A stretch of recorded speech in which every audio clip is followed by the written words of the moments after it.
رئيس الوزراء كحيان كأهنا كسمها رئيس الوزراء حكومة فدرالك الصومالية مدن مهدي محمد جوليد قدر أيام مانت سفير كقدر الصومال أيها كقدومي عقفيو يجاريد كلا دولة قدر وقت يقضي دولة يدك الصوماليات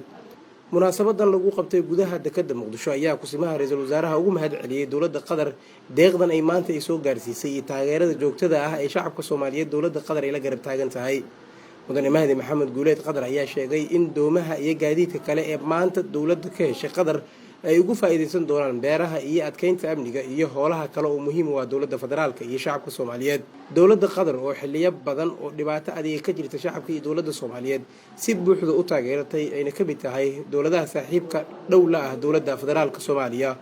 una ka dhaxeeya iskaashi dhaqaale iyo amni waxayna mashaariic badan oo horumarineed ay ka fulisay gudaha wadanka Soomaaliya maanta waxa sharaf weyn oo ah xafladan wareejinta qalabka doomaha iyo ka kooban cagafyada iyo gaadiidka oo ay dawladda federaalka Soomaaliya ugu deeqday dalka Qatar ee aynu saaxiibada nahay ee walaalaha nahay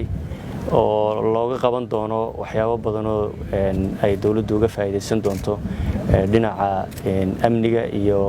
hawlaha kale ee ay u baahan nahay inaynu u adeegsano dawladda Qatar waa saaxiib weyn oo aynu leenahay waxaanu mahad celinayaa amiirka dawladda Qatar iyo safiirka oo dhinacayga taagan oo had iyo jeer runtii si weyn uga shaqeeya isu soo dhawaanshaha iyo iskaashiga labada dal tan oo kaliya ma aha Qatar iyo dawladaha saaxiibka nahay oo Turkigu ka mid yihiin iyo saaxiibadeen baa inay naga caawiyaan iskana kaashano dhinacyada amniga dhinacyada iskaashiga dhaqaalaha dhinacyada horumarinta mashaariicda horumarinta iyo gurmadka waqtiyada aynu u baahano oo mar walba dhacda oo hadda ugu dambeysay gurmadkii fatahaadaha beledweyn iyo dalka ka dhacay ay qayb weyn ka qaateen kal horena aniguba aan safiirada ila socdeen oo tagnay beledweyn oo aanu ka qayb qaadanay gurmadka marka waa ku tashanayna waan ku xisaabtamaynaa Qatar waa walaalahayo iyaguna waa annaguna iyagaanu nahay waxaan leeyahay hambalyo taageerada had iyo jeer shacweynaha Soomaaliyeed iyo ummadda Soomaaliyeed la gabdho taagantihiin xilliyadan adag waliba ha noqoto dhinac dhaqaale ha noqoto dhinaca amniga ha noqoto dhinaca iskaashiga labada dal ha noqoto dhinaca marka ay musiibooyinku dhacaan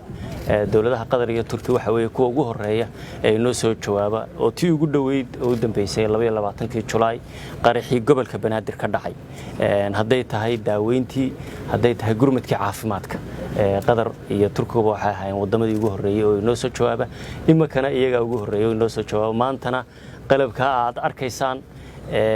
dhinaca badda iyo wax soo saarka iyo beeraha iyo ciidamada iyo dhinac walba wax ka tari doona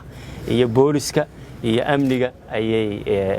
inagu caawiyeen horena waa ogeydeen marka waxaan leenahay iskaashiga labada dal ha waaro ha jiro ha noolaado Ibrahim Haji Yusuf telefishinka dalka Muqdisho